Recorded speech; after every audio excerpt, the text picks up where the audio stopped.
Hello, my name is Lauren Dawson, and this is the story of how my family taught me that love was just another word for control. I grew up in a house that looked perfect from the outside, elegant, pristine, full of wealth. But inside, it was suffocating.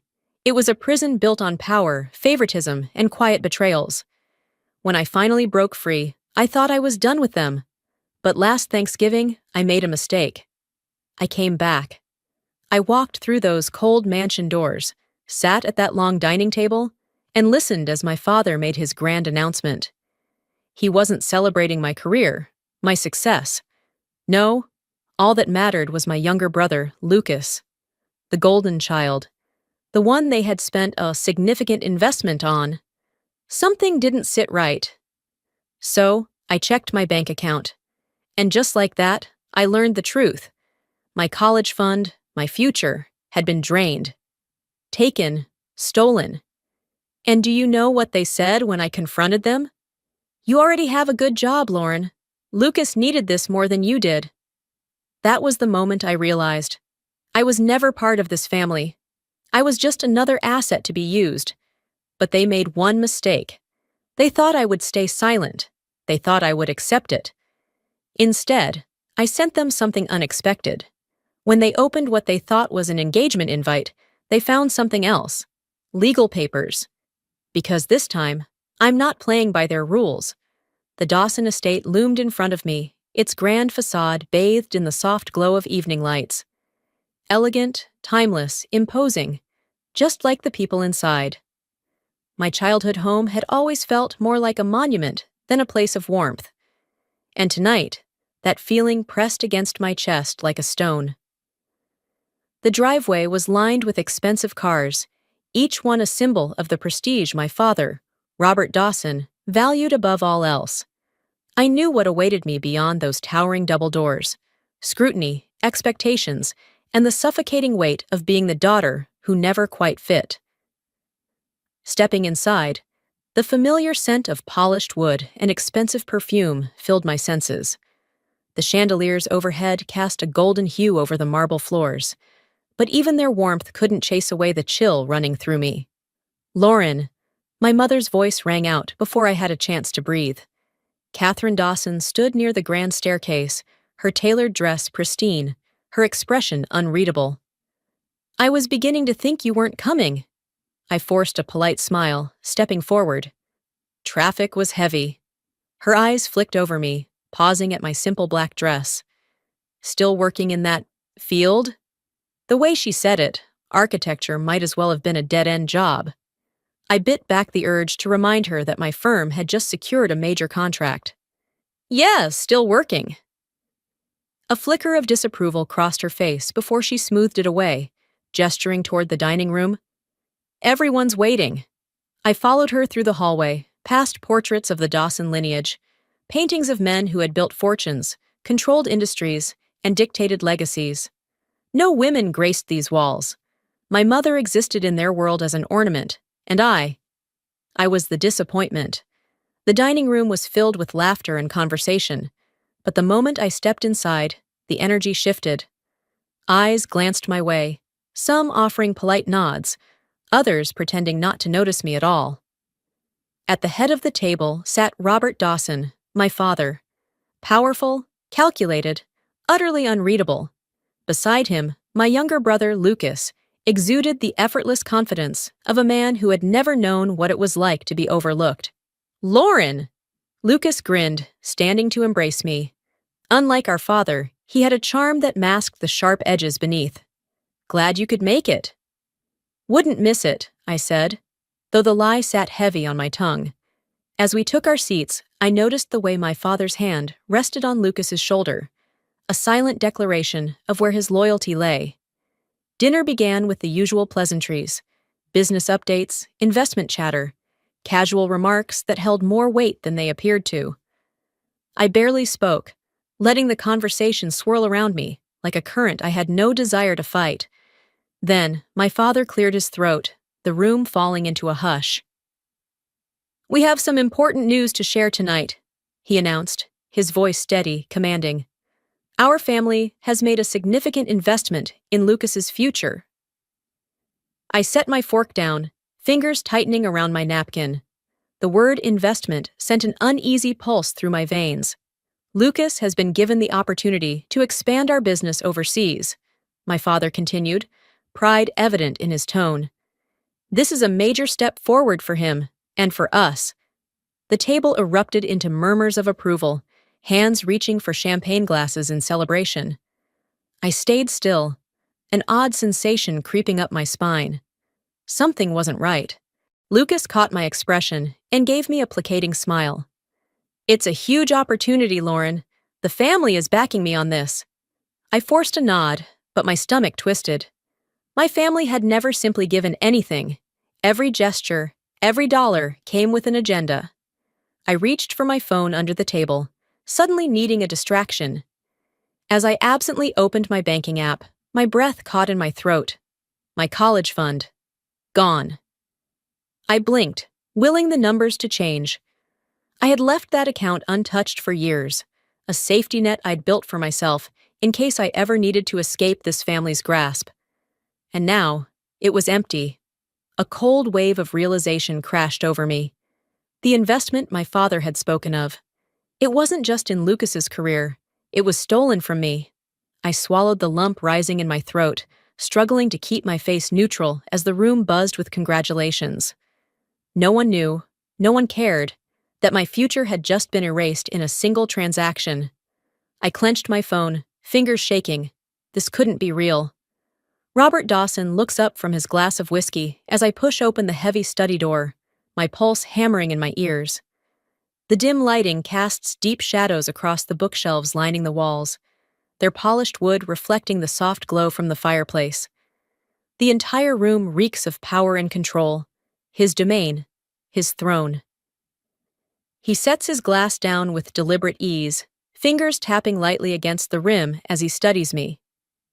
What do you want, Lauren? I grip my phone tighter, the screen still displaying the horrifying reality of my drained account. My voice comes out sharper than I intend. Where is my money? He sighs, as if I'm nothing more than an inconvenience. Be specific. I step forward, planting both hands on the mahogany desk. The money in my college fund, the savings I built, untouched for years. It's gone. And I know you had something to do with it. For a moment, he says nothing. Then, with infuriating calm, he leans back in his leather chair, lacing his fingers together. Ah, that. A bitter laugh escapes me. Yes, that. What the hell did you do? Robert tilts his head, not a single trace of remorse crossing his face. I used it. The words land like a slap, my breath catching in my throat. Used it, I echo, disbelieving. That was my money! He raises a hand, as if I'm overreacting. And Lucas needed it more. A sickening silence stretches between us. You stole from me, I say through clenched teeth. You took my future and handed it to him like a damn gift. Lauren, don't be dramatic, he replies, his tone dismissive. You already have a good job. You're making something of yourself. Lucas needed this investment for his career. It was a necessary decision. The room tilts for a moment. I stare at him, waiting for some hint of regret, some flicker of acknowledgement that what he did was wrong. But there's nothing. Just cold, calculated justification. You didn't even ask me, I whisper, because it wouldn't have changed anything. Heat flares in my chest, the weight of every past slight, every overlooked achievement pressing down on me. You don't get to decide that. That money was mine. I earned it. Lauren. A voice interrupts softly. I turn to see my mother standing in the doorway, arms crossed delicately over her chest. Unlike my father's blunt force, Catherine Dawson wields manipulation like a fine-tuned weapon. Her gaze is measured, her expression the perfect blend of understanding and quiet authority. We understand this is upsetting for you, she says, stepping into the room. But you need to look at the bigger picture. I laugh, but there's no humor in it. Oh, please enlighten me. She sighs, like she's speaking to a child throwing a tantrum.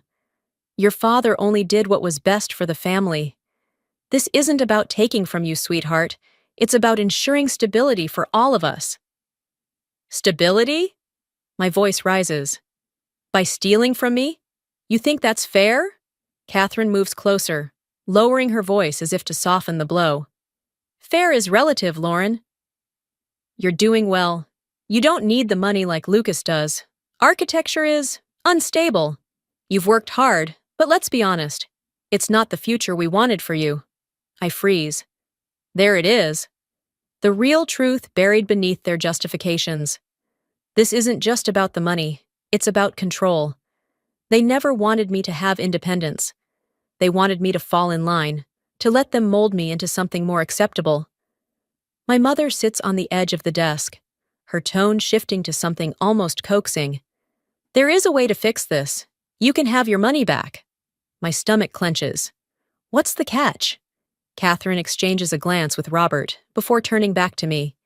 If you agree to leave architecture and pursue something more stable, something we can support, then we will replenish your account. You won't have to struggle. We'll take care of you. I blink at her, stunned. This isn't just theft, it's coercion. They want to buy my compliance, to force me into a future I never wanted in exchange for something that was already mine.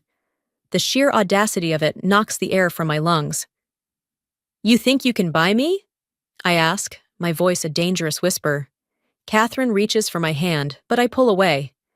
Lauren, we just want what's best for you. A slow, disbelieving smile tugs at my lips, but it holds no warmth. Number you want what's best for you. Robert exhales impatiently. Enough of this. You can take our offer, or you can move forward without our help, but you will respect the decision that was made. I take a step back, my fists clench so tight my nails dig into my palms. Do you really think I'm going to bow down to you? Maggie opens the door to her apartment, her brows knitting together as she takes one look at me. Her concern is immediate, the warmth in her eyes a stark contrast to the cold, calculated world I just left behind. They're not going to stop, Lauren, she says, stepping aside to let me in. I don't answer right away.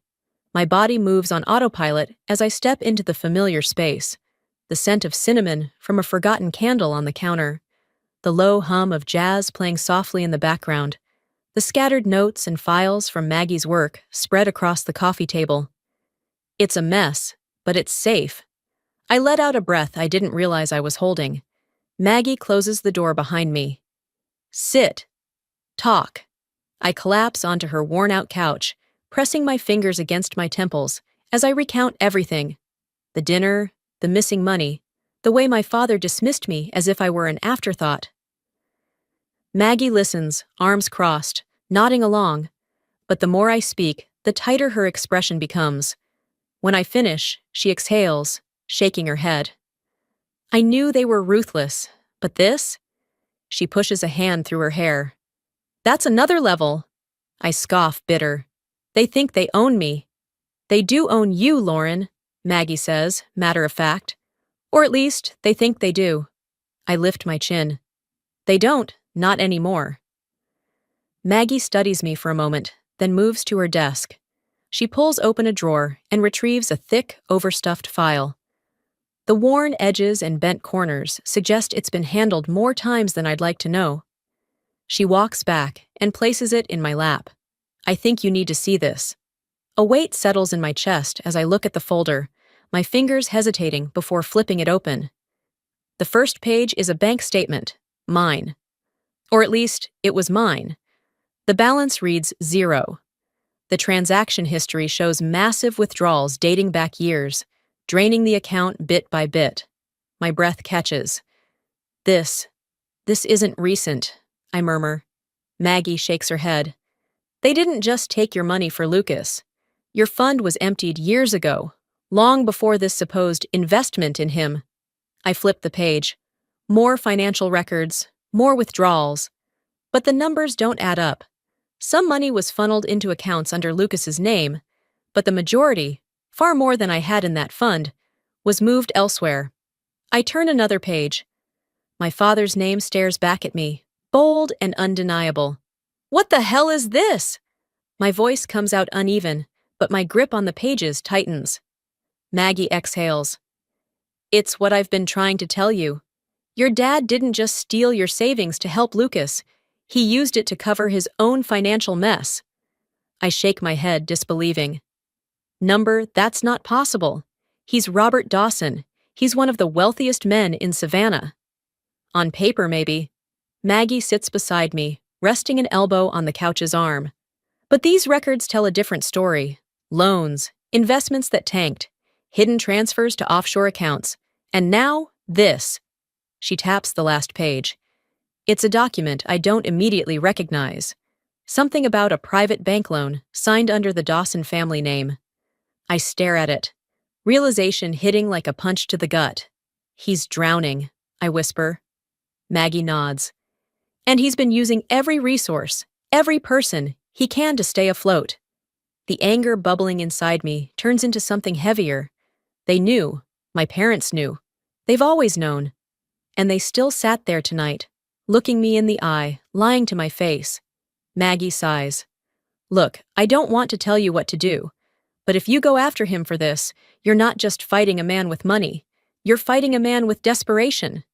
I press my lips together, my heartbeat thrumming loud in my ears.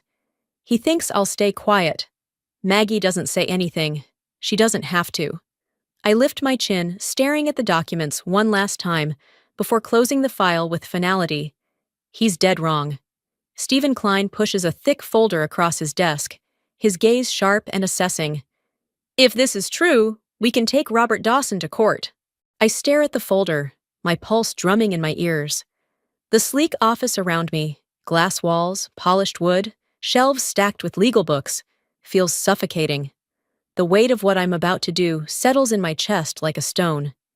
Maggie sits beside me, her expression unreadable, but I know her well enough to sense the quiet storm behind her calm.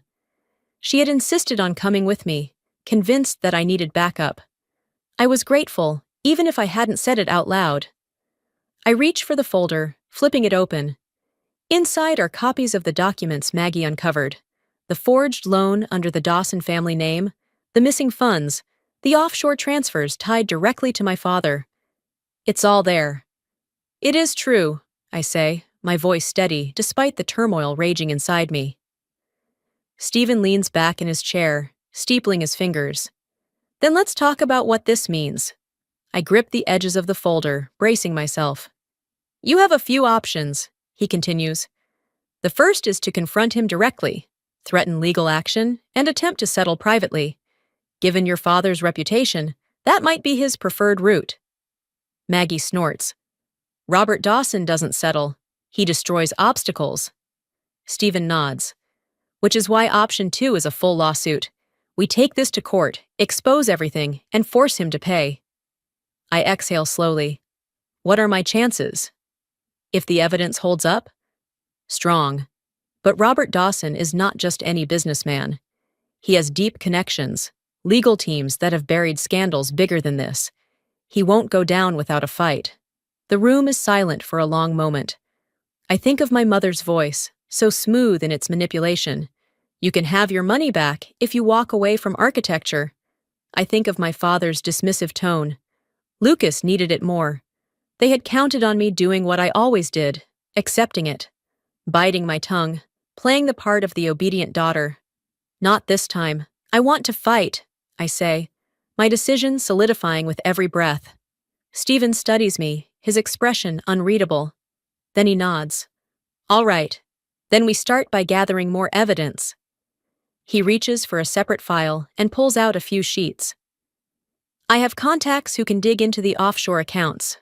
If we find a direct link between those funds and fraudulent activity, we'll have an even stronger case. I nod, but something gnaws at me. What about Lucas? He was a recipient of some of the money. Will this hurt him? Maggie shifts beside me. You're still protecting him? I hesitate. I don't know. Lucas had been given everything, handed opportunity after opportunity, while I had been left to fend for myself. And yet, a small part of me still wanted to believe he wasn't fully complicit. Stephen exhales. Lucas could be a liability, but if he wasn't actively involved in the fraud, he won't take the brunt of this. The focus is Robert. I nod, absorbing the information. One last thing, Stephen says, tapping the desk. Once we move forward, things will escalate. Your father will retaliate. I meet his gaze, my hands curling into fists. Let him. Maggie reaches over, squeezing my arm. You're not alone in this. For the first time in years, I believe her.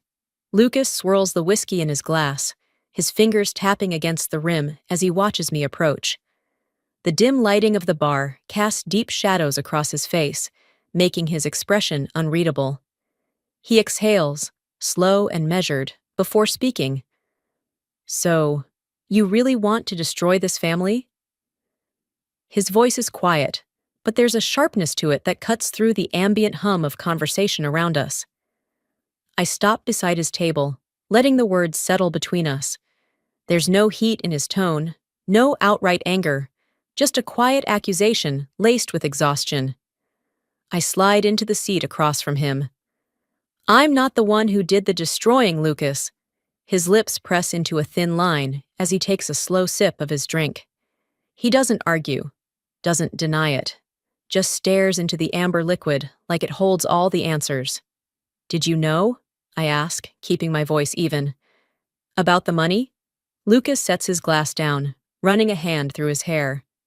Lauren? Did you know? He leans back, letting out a slow breath. I knew about some of it, he admits, finally looking up at me. Not everything. Dad told me you agreed to help the family, that you... I let out a bitter laugh, shaking my head. Agreed? You actually believed that? Lucas clenches his jaw, eyes flickering with something, guilt, maybe, or frustration. What was I supposed to think?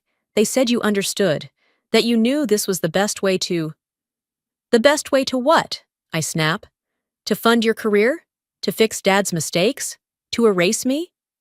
His gaze darkens. That's not fair. I fold my arms, leaning forward. You want to talk about fair? Let's talk about how I worked my ass off while you got handed everything.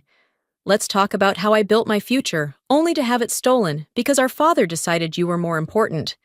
Let's talk about how you stood by and let it happen. Lucas doesn't speak. His grip on his glass tightens, knuckles white. A sharp laugh escapes me. You didn't even question it, did you? He exhales sharply, rubbing a hand over his face. Of course I questioned it. But what was I supposed to do, Lauren? Say no? Walk away? You could have said something. You could have asked me. Lucas shakes his head. And what would that have changed? I stare at him, feeling something inside me crack. My own brother. My own flesh and blood. He let this happen. Lucas looks away first, his fingers drumming against the table. You think you can fight him? It's barely above a whisper, but the weight behind the words makes my chest tighten. I swallow my anger, meeting his gaze. No, Lucas. He controls you. A flicker of something crosses his face, but it's gone too fast for me to place. He shifts in his seat, looking past me like he's searching for an answer he doesn't want to find. I push back my chair, standing. I'm done letting him take from me. If you want to keep pretending this is okay, go ahead, but I won't. Lucas doesn't stop me as I walk away. I step out into the cool night air, the sounds of the city a welcome contrast to the suffocating weight of that conversation. Behind me, through the bar's window, Lucas remains frozen in his seat, staring into his glass, torn between the family that raised him and the truth he can't ignore. Maggie throws a newspaper onto the table, her face flushed with anger. They just painted you as a lunatic in the press. We need to hit back, now. I blink at her, still groggy from the restless night before. My fingers curl around the edge of the paper as I pull it closer. The bold black headline glares up at me. Lauren Dawson. A daughter's revenge? My stomach twists. I skim the article, bile rising in my throat as I take in the carefully crafted narrative. It paints me as a bitter, jealous woman, lashing out at my family because I could never measure up. A source close to the family, which is clearly Robert, or one of his lapdogs, claims, Lauren always felt overshadowed by Lucas. Now she's trying to bring everyone down with her. I slam the paper shut, my pulse pounding in my ears. Maggie paces the room, her hands balled into fists. This is classic character assassination. He's trying to discredit you before you even step foot in a courtroom. I take a slow breath, forcing myself to steady the rage boiling inside me. And people are going to believe it, Maggie scoffs. Of course they will. Your father's been grooming the public for years, making sure no one questions his version of the truth. She gestures to the newspaper. But this? This isn't just about smearing you. It's a warning. He's telling you to back off. I grip the paper tighter, my nails digging into the thin material. My hands tremble, but not with fear, with fury. I expected resistance. I expected manipulation. But this? Turning me into the villain in my own story? Reducing years of sacrifice and pain into nothing more than sibling rivalry? I let out a bitter laugh, shaking my head. He thinks this will scare me. Maggie stops pacing, watching me carefully. Does it? I meet her gaze, my jaw tightening. No. A beat of silence passes between us. Then my phone buzzes. I glance at the screen, unfamiliar number. I hesitate for half a second before answering. Lauren Dawson? A female voice asks. Who's asking? This is Jess Harper. I'm an investigative journalist. Maggie's eyes widen. She mouths, Jess Harper? I barely nod in response. Jess continues. I'm calling because I have something Robert Dawson doesn't want the world to see. I straighten, gripping the phone tighter. I'm listening. A pause. Then, I can't talk over the phone. But trust me when I say, this could change everything. My pulse quickens. I exchange a glance with Maggie, who's already nodding, her expression urgent. Jess's voice is calm but firm. Are you ready to turn the tables? I inhale deeply, forcing control over my racing thoughts. Then I exhale slowly, the fire in my chest settling into something sharper, more focused. Yes. Robert Dawson sits in his office, the dim light casting sharp shadows across his face. His fingers tighten around his phone as he speaks, voice like steel. I don't care that she's my daughter. Find a way to stop her. A pause. The person on the other end murmurs something, but Robert's expression doesn't change. His jaw clenches, his knuckles white against the polished wood of his desk. She has no idea what she's dealing with, he mutters, more to himself than to the caller. I built this empire. I won't let her tear it down.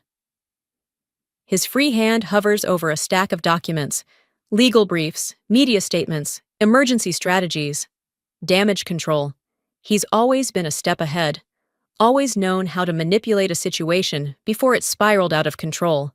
But this time, there's a wild card. Lauren, his daughter, the one he underestimated. He exhales sharply, shifting his focus. Summon the legal team. I want every loophole explored, every potential lawsuit filed. Find a way to silence her before this spreads. Another pause. Then Robert's lips curve into something resembling a smirk. And get in touch with the media. I want more coverage. Paint her as unstable, irrational. If we control the narrative, she loses credibility. He hangs up without waiting for a response. The door creaks open, and Lucas steps in, his expression tense. His gaze flickers toward the scattered papers, the half-empty glass of scotch, the weight of an empire teetering on the edge. Robert doesn't look up. We need you to make a statement. Lucas hesitates. What kind of statement? His father finally meets his eyes. You need to denounce her publicly. Make it clear that she's acting alone. Distance yourself. Lucas shifts, crossing his arms. You want me to throw my own sister under the bus? Robert's gaze sharpens. She's doing this to herself. Silence. Lucas swallows, then forces out. Are you sure about this? If this goes south, the whole family will be ruined. Robert slams his fist against the desk. The sound echoes through the room like a gunshot. We will be ruined if she wins. His voice is low, dangerous. You don't have a choice. For the first time, Lucas doesn't immediately respond. His father's words are absolute, a command rather than a discussion, but something inside him shifts. He lowers his head, nodding stiffly before stepping back toward the door. His hand hovers over the handle, his mind racing. For the first time in his life, he isn't sure if his father is right. Maggie slams a newspaper onto the table, her eyes blazing with fury. "They just called you a liability to the company. This is war." I pick up the paper with measured movements, though my pulse is hammering. The front page features a picture of me, an old one from a charity gala years ago, back when I was still playing the role of Robert Dawson's obedient daughter. Lauren Dawson, the bitter heiress, clawing for relevance. I force myself to read it, even as my stomach twists. The article paints me as an unstable, jealous woman who couldn't handle living in Lucas's shadow.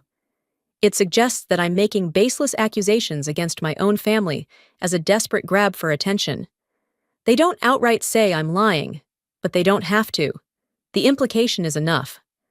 Maggie is pacing beside me, barely containing her anger. "This is calculated. Every word, every angle, every source. They're making you look like an unhinged brat who just wants to tear down her own family." I flip through the rest of the newspaper, my movements slow, deliberate. Another article, another headline. Lucas Dawson's rise. How the golden son overcame family, struggles to lead the future. They're propping him up, elevating him, making sure the public sees him as the true heir of Robert Dawson's empire, while simultaneously tearing me down. Maggie glares at me. "Why aren't you saying anything? Are you not furious right now?" Oh, I am. But fury alone won't win this fight. I exhale through my nose, folding the paper neatly before setting it back on the table. They're doing exactly what I expected them to. Maggie pauses, watching me closely. "And?" I lift my gaze to hers. "And I'm not playing their game." Before she can respond, my phone buzzes. I glance at the screen. Unknown number. Maggie leans in. It could be another hit piece waiting to happen. Or it could be something else entirely. I answer. "Lauren Dawson." A woman's voice comes through the line. Smooth, steady. "Jess Harper, I believe we spoke briefly before." I straighten. "I remember." "I have something Robert Dawson doesn't want the world to see." Maggie's eyes widen. She grabs her laptop, already preparing to dig into whatever Jess is about to reveal. I tighten my grip on the phone. "Tell me."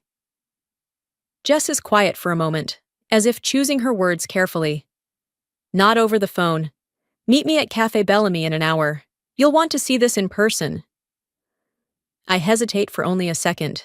Then, "I'll be there." Cafe Bellamy is quiet in the late afternoon, the warm glow of the setting sun casting long shadows across the wooden tables. I spot Jess instantly, a sharp, poised woman with a folder resting beside her untouched cup of coffee. She watches me approach, then gestures to the seat across from her. "Lauren!" I sit, my heartbeat steady but alert. "What do you have?"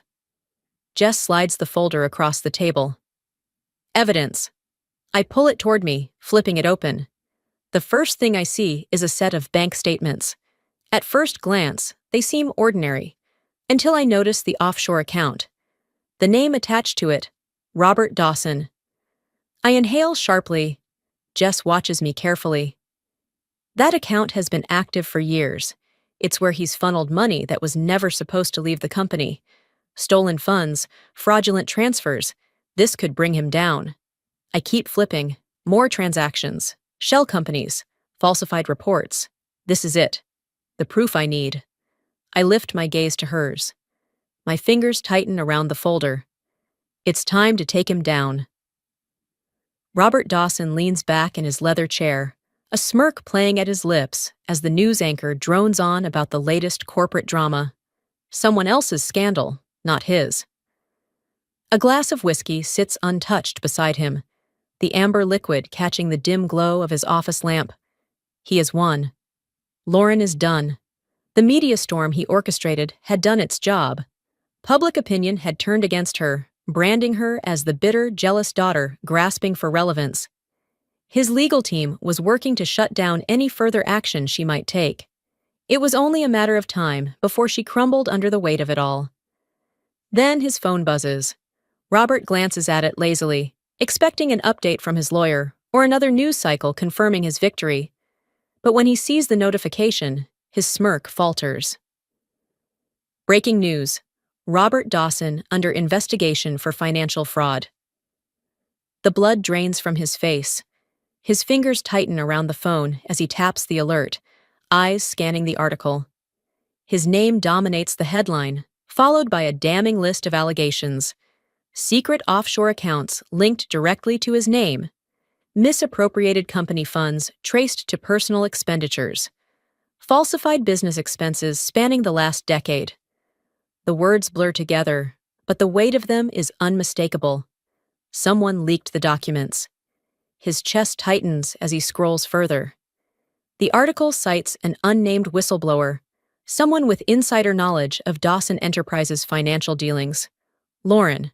Robert slams his glass onto the desk, the sharp crack of crystal against wood reverberating through the silent office. He forces himself to take slow, steady breaths. This isn't over. This can't be over. His hands move on instinct, dialing his lawyer. "Paul!" he barks the moment the call connects. "Tell me this is a mistake." A pause. Then Paul exhales. "I was about to call you. It's not just a headline, Robert.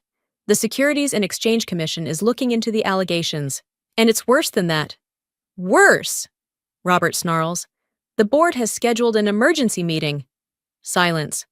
Robert's grip on the phone tightens. "They're considering a vote to suspend you as CEO," Paul continues, his voice tense. "They're afraid the investigation could bring the company down with you." Rage surges through him. "I built this company," he snaps. "They wouldn't dare." "Robert," Paul's tone shifts, the edge of formality fading. "They will if they think it's the only way to survive." For the first time, a ripple of panic threads through him.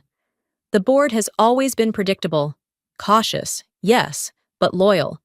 But if they're willing to even entertain the idea of cutting him loose, his mind races. Who else is involved in this? Who is whispering in their ears? Lauren. Of course it's her. She thinks she's won. She thinks this is the end. But she's wrong. He won't let her take everything from him. Robert leans forward, his voice dropping to a dangerous whisper. She thinks she's won. His knuckles turn white around the phone. Not yet. I lean back in my chair, exhaling as I read the same headline for the third time. Robert Dawson under investigation for financial fraud. Maggie sits across from me, legs crossed, her grin wide with satisfaction. We did it, she says, lifting her coffee mug in a mock toast. This is the beginning of the end for him. I should feel triumphant. I should be celebrating. Instead, a cold unease settles in my chest. It's not over yet. The man I grew up fearing isn't the type to let everything slip through his fingers without a fight. Robert Dawson is many things. Ruthless, manipulative, power-hungry. But weak has never been one of them. And that terrifies me. My phone buzzes against the wooden table, vibrating insistently. I glance down at the screen. Lucas. Maggie raises an eyebrow. Are you answering that? I hesitate. Then I swipe to accept. Lucas's voice comes through the speaker, lower than usual, strained. Lauren. I don't say anything, letting him be the first to break the silence. A deep breath, then. Dad's losing control. The board is meeting tomorrow. They might remove him. My fingers tighten around the phone. They're actually considering it? More than considering it. Lucas sighs. They're looking for a way to push him out without tanking the company's reputation any further. I glance at Maggie, who's already reading my expression. This is happening. Lucas clears his throat. I know you wanted this, but are you sure? The hesitation in his voice is unmistakable. The brother who once stood firmly in our father's shadow, who never questioned his authority, is finally wavering. I press my lips together, then answer. It's what he deserves. A long silence follows. When Lucas speaks again, his voice is softer. I don't think he ever saw this coming. I let out a dry laugh. That's his problem, isn't it? He never thought anyone could stand up to him. Another pause. Then, be careful, Lauren. The call ends. I stare at the screen, my reflection barely visible in the blackened glass. Lucas might be wavering, but Robert isn't done. Not yet. Meanwhile, across town, Robert Dawson stands in the center of his office, his posture stiff, eyes hard as he glares at the men seated before him. His inner circle, advisors, lawyers, crisis management specialists, every single one of them is useless. The room is thick with tension as one of the senior advisors clears his throat. Robert, we need to discuss your position at Dawson Enterprises. Robert's jaw tightens. My position, he repeats, voice cold. If you step down voluntarily, it'll look better for the company. The board is... No. The room goes silent. Robert straightens his cuffs, exuding the same authority that's kept his empire intact for decades. I built this company. I made every single one of you wealthy. And now you expect me to walk away? A younger lawyer shifts in his seat. If the board votes against you, you won't have a choice. Robert stares at him, unblinking. There is always a choice. He turns toward the window, looking out over the city skyline. Somewhere out there, Lauren is watching this unfold, thinking she's won. But she's wrong. He still has options. Later that night, back at my apartment, I sit in front of my laptop, scrolling through endless news articles, social media posts, and speculation about Robert's future. Every publication is covering it. The fall of a business mogul. Maggie paces behind me, running a hand through her hair. We should celebrate. I don't look up. Not yet. She sighs. You're really incapable of enjoying a victory, huh? Before I can respond, my laptop dings with a new email. My breath catches as I see the subject line. Confidential documents. Robert Dawson's forged loans. My pulse quickens as I open the message. Attached are several scanned documents. Loan applications filed under my name. My name. My chest tightens. He didn't just steal my money. He forged loans under my identity. Maggie leans over my shoulder, eyes widening. Lauren, this is it. I stare at the documents, my fingers hovering over the keyboard. Robert Dawson is finished. Time to end this.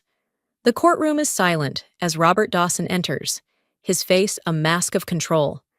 He carries himself with the same arrogant confidence that has defined him for decades. But this time, I see something different in his eyes, a flicker of something he rarely allows himself to show. Doubt. The air is thick with tension. Reporters fill the gallery, their cameras poised, waiting for the downfall of a once revered businessman. The murmurs of speculation hush as the judge takes her seat. I sit across from my father, but this is no family dinner, no tense holiday gathering where his word is law. This is a battlefield, and for the first time, I'm armed with the truth. My lawyer, Stephen Klein, sits beside me, flipping through a thick stack of documents. He glances at me once before the proceedings begin. Are you ready? I nod. I've never been more ready in my life. Robert's attorney, a polished man in an expensive suit, rises first. Your Honor, my client is a victim of a deliberate campaign to destroy his reputation. These accusations have already caused irreparable harm to his career, his business, and his family. I watch as Robert maintains his usual composed expression. He's still playing the role, the misunderstood patriarch, the wrongfully accused businessman.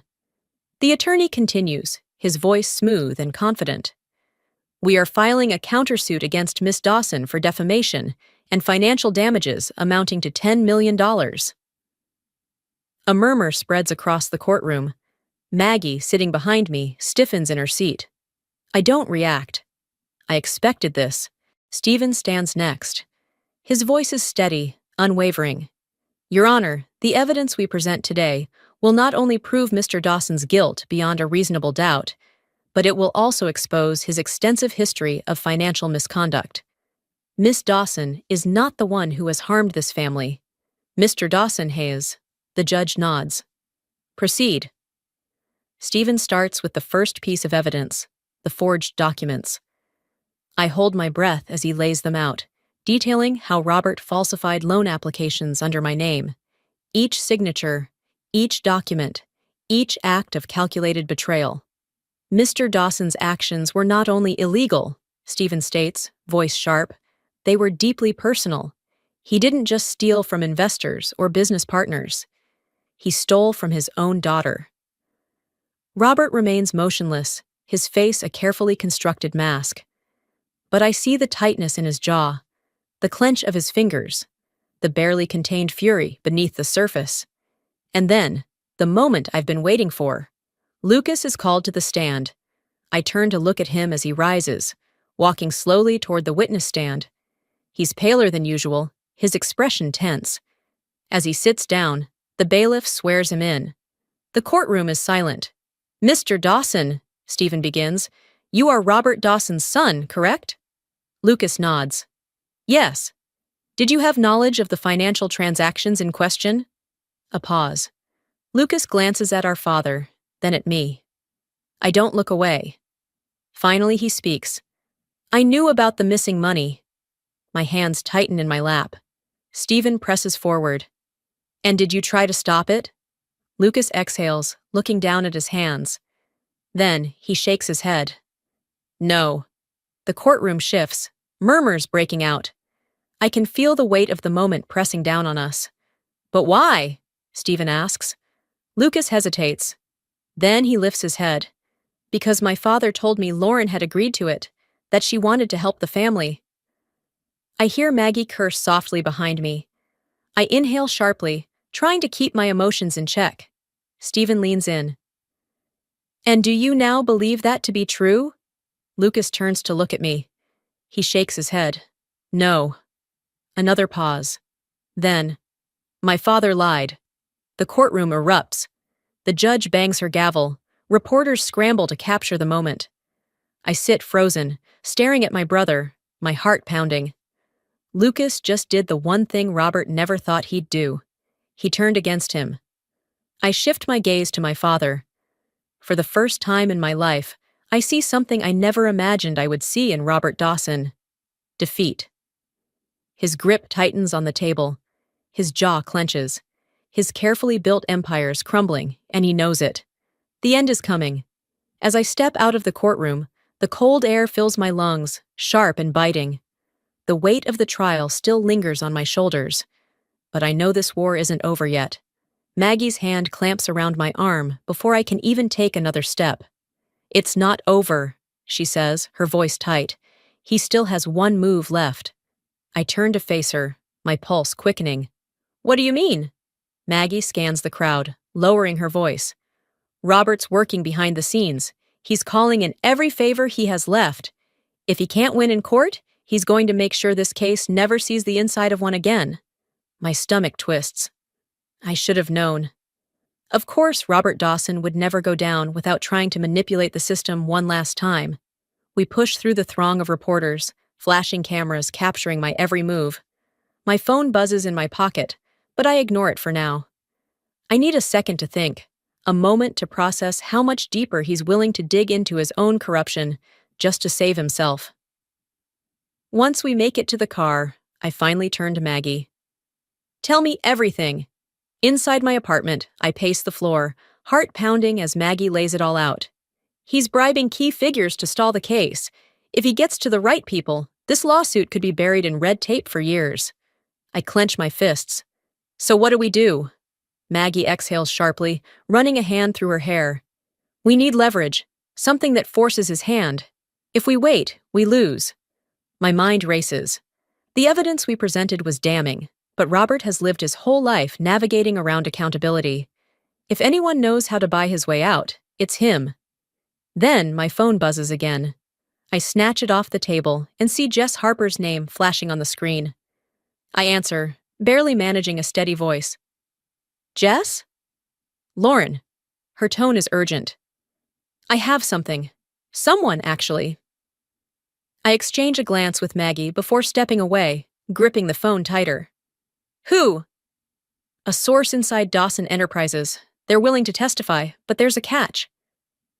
Of course there is. They're afraid. If they speak out, they need protection. I press my fingers to my temple, exhaling.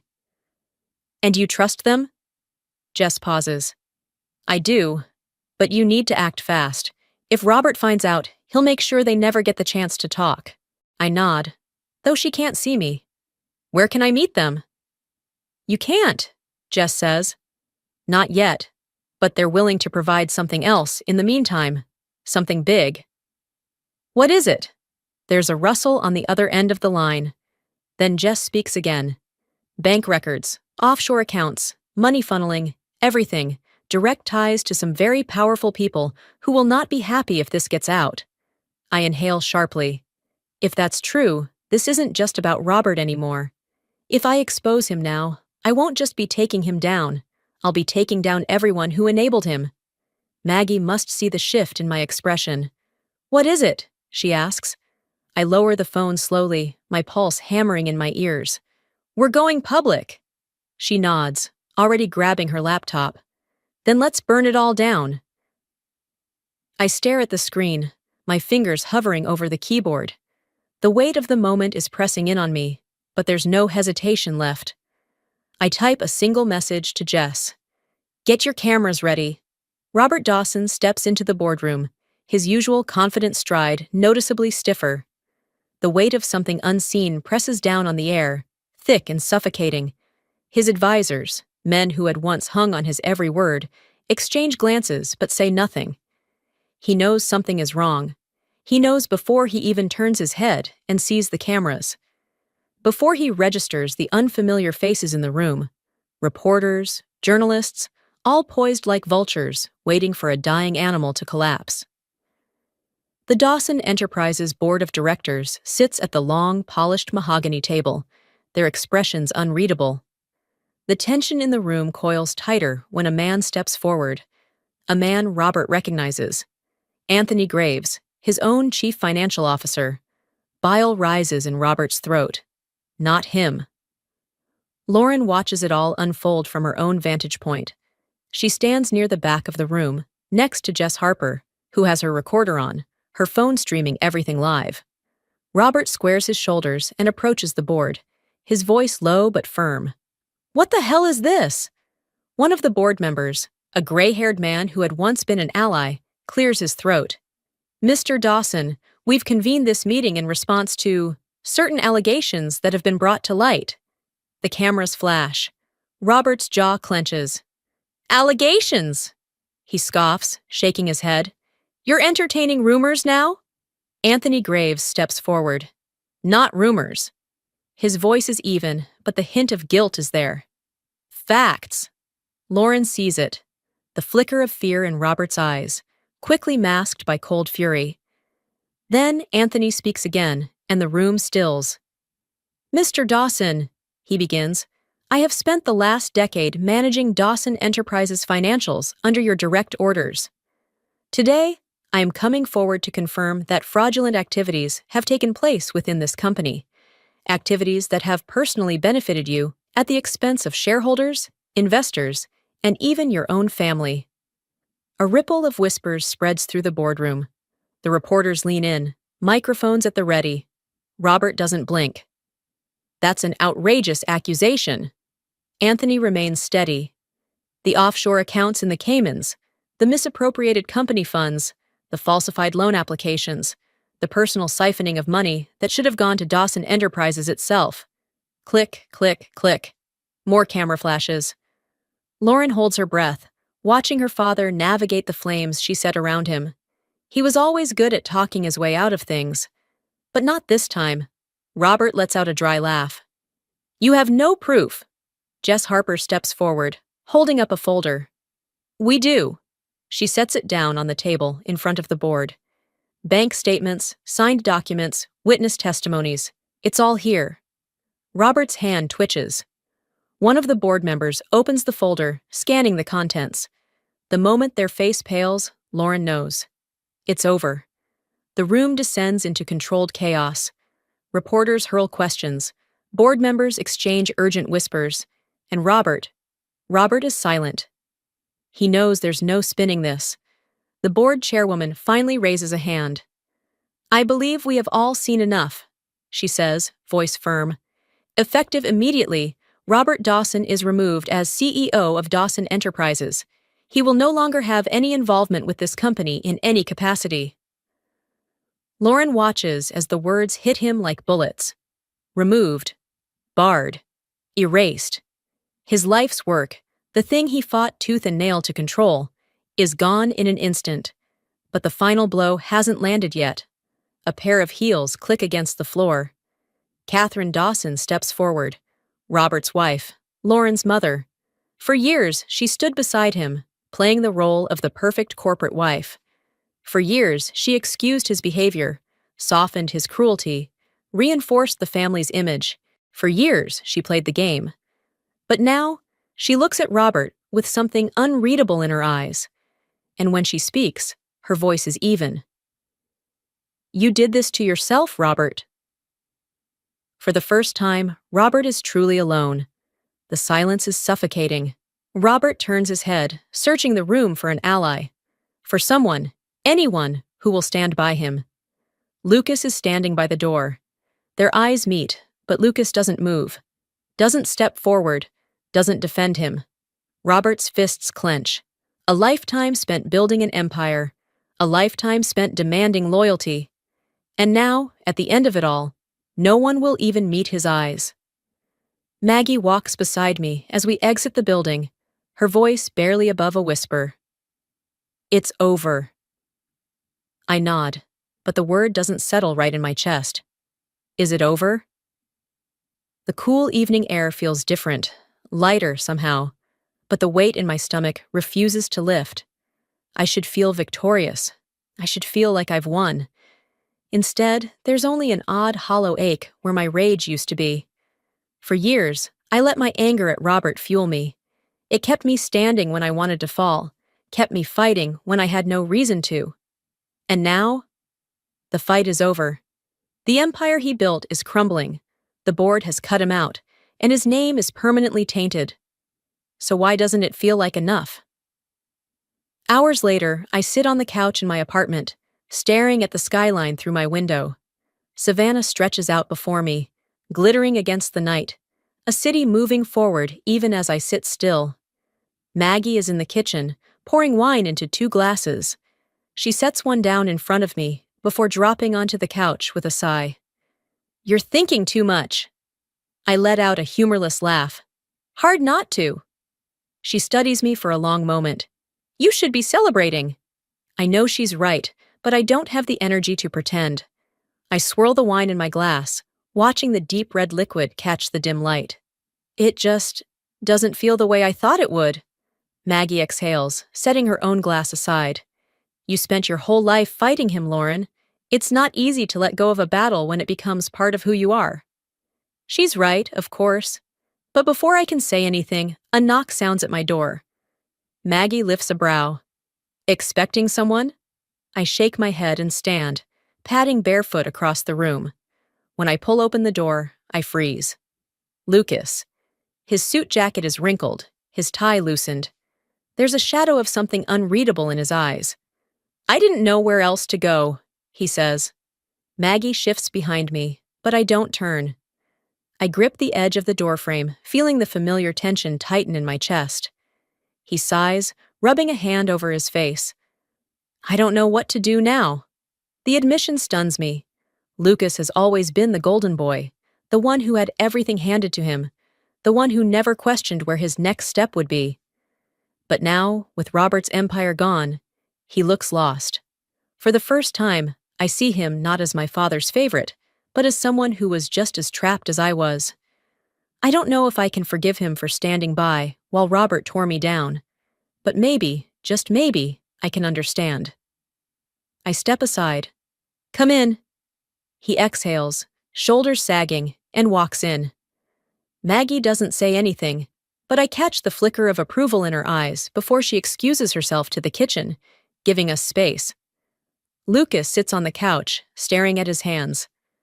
I never wanted it to be like this. I stay silent, letting him talk. I spent so long thinking I had to be loyal to him, he continues, that if I did everything right, I'd be safe, that I wouldn't end up like you.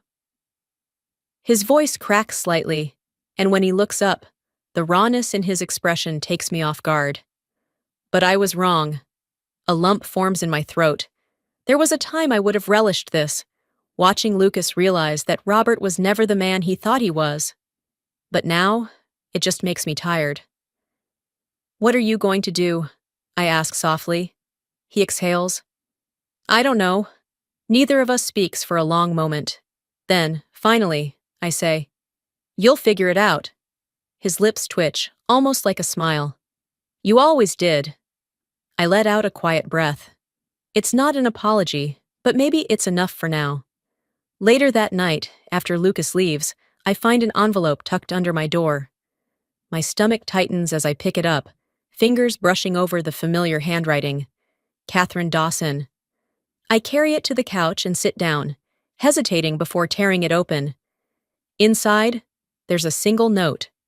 Not an apology, not an explanation, just a single, haunting sentence. Maybe one day you'll understand why I stayed. I stare at the words, my pulse steady, but my mind racing. I don't know if I'll ever understand. I don't know if I'll ever forgive her. But for the first time, I tuck the letter away instead of throwing it out, just in case.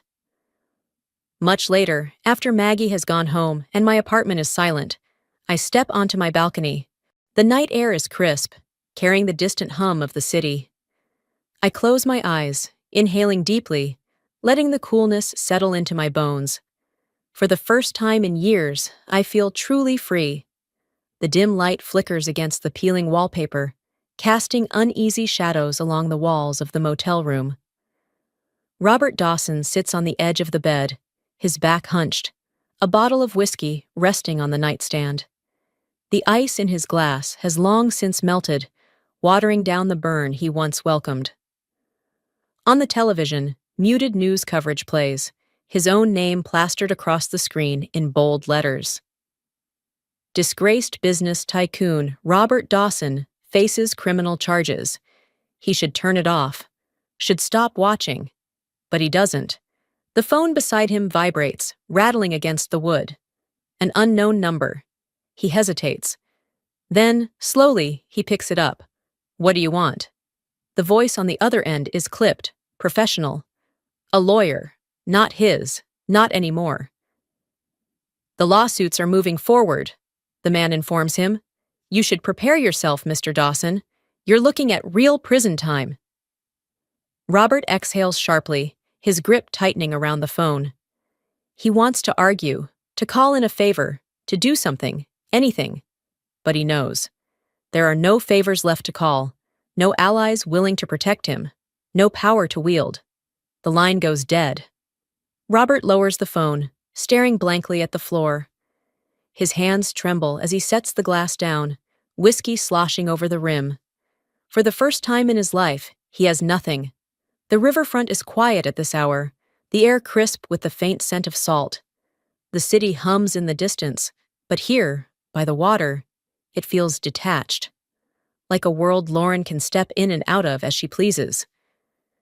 She walks slowly, hands tucked into her coat pockets. It's over. She won. So why does it feel so strange? The hatred, the anger, the resentment. It was the fuel that kept her moving for years. And now, with Robert's empire gone, his reputation in ruins, there's an emptiness she hadn't expected. She stops at a bench, gazing at the rippling surface of the water. Footsteps approach from behind. Lucas. He doesn't speak right away, just sits beside her, hands clasped between his knees, watching the river like it holds all the answers. So, he says finally, voice quiet. This is the end, huh? Lauren exhales. I don't know. Maybe it's just the beginning. A small, humorless chuckle escapes him. Of what? She doesn't answer, because truthfully, she isn't sure. They sit in silence for a while, the wind tugging at loose strands of her hair. Lucas shifts beside her. I don't know where I belong anymore. Lauren glances at him, searching his expression. He looks different. Tired, yes. But there's something else there. Uncertainty. A lack of direction he's never had before. He sighs. I was always the golden child, but I never knew what that really meant. Now I don't have to be. She tilts her head. So what are you going to do? He huffs a laugh, shaking his head. That's the thing, I have no idea. For a long time, she would have used this moment to twist the knife, to remind him that he benefited from their father's manipulation while she was cast aside. But now, watching the lost look on his face, she realizes something. Lucas was never free either. Maybe none of them were. She leans back, exhaling into the cool night air. Then figure it out, Lucas. His head turns toward her, eyes narrowing slightly. But this time, she says, voice softer, do it for yourself. Lucas studies her for a moment. Then, slowly, he nods. He stands, shoving his hands into his pockets, staring out at the water for a few more seconds before turning away. Lauren watches him walk off, unsure if their relationship will ever truly heal. But at least, for the first time, they are both free to be their own people. Across the city, Robert remains in his motel room, gripping his glass with white-knuckled fingers. The empire he built is gone, and no one, not his family, not his colleagues, will even pick up the phone. The apartment is nearly empty now, the walls stripped of their memories, the floors cleared of footprints that once told a story. Boxes are stacked by the door, each one filled with fragments of a life Lauren is ready to leave behind. She exhales, staring out the window at the Savannah skyline one last time. This city had shaped her. It had tested her, broken her, and, in the end, forced her to rebuild herself. And now, it was time to go. Maggie steps inside, brushing dust off her hands. That's the last of it. She glances around. Weird seeing this place like this. Lauren smirks. Weirder knowing I won't be coming back. Maggie folds her arms, watching her carefully. Are you ready for this? Lauren doesn't hesitate. I've never been more ready.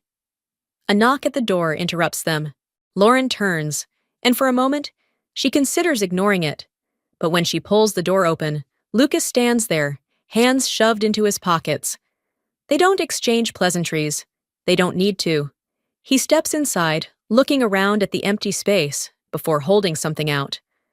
A roll of paper, yellowed with age, edges frayed. I found this in Dad's office, he says quietly. Thought you'd want it? Lauren unrolls it, eyes widening slightly.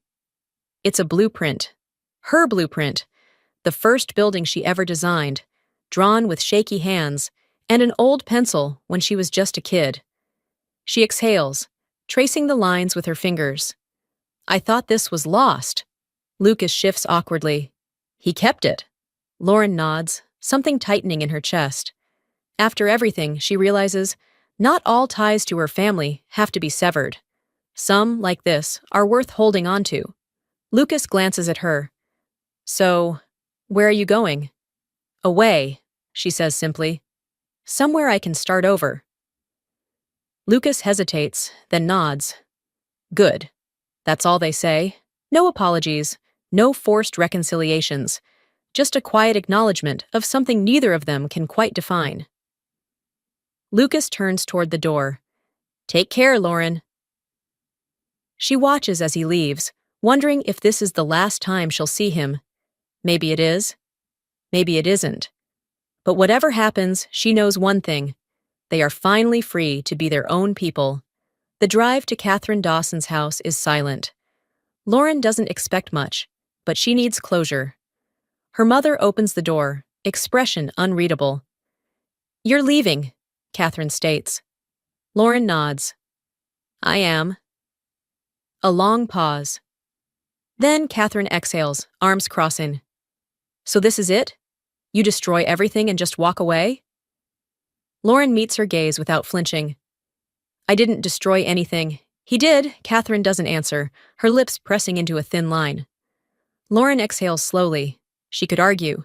She could try to force her mother to see the truth. But she knows better now.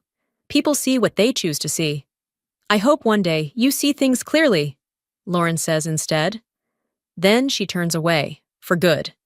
The highway stretches out before her, Savannah fading into the distance in her rearview mirror. The past is behind her now. A future she chooses is ahead.